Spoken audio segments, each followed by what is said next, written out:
Sore syahdu mewarnai penurunan bendera merah putih di Rumah Jabatan atau Rujab Gubernur Sulawesi Selatan pada Minggu 17 Agustus 2025.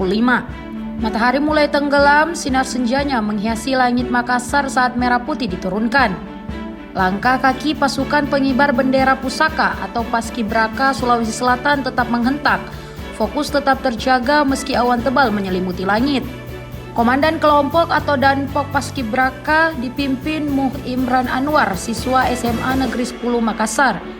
Bersama Steve Katabulo dan Muhafiz Muzaki, ketiganya menurunkan merah putih dari tiang tertinggi. Detik demi detik, bendera diturunkan hingga dilipat dengan rapi. Lalu diberikan kepada pembawa baki Atifa Azara Heruni, siswi Man Insan Cindekiagoa. Momen dramatis terjadi saat bendera telah diturunkan. Gerimis air hujan turun membasahi tanah. Tak ada pasukan bergerak, seluruhnya tetap pada formasi. Paskibraka juga sangat luar biasa, tanpa kesalahan penuh dengan kekompakan, dan saya kira ini bisa menjadi acuan untuk penyelenggaraan Paskibraka tahun-tahun selanjutnya.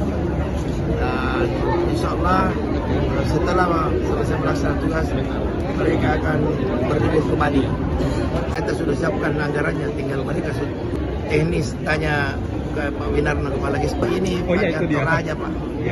Kebetulan saya menjadi PJ Bupati di sana dan tadi disuruh menggunakan wastra. Download Tribun X sekarang, menghadirkan lokal menjadi Indonesia.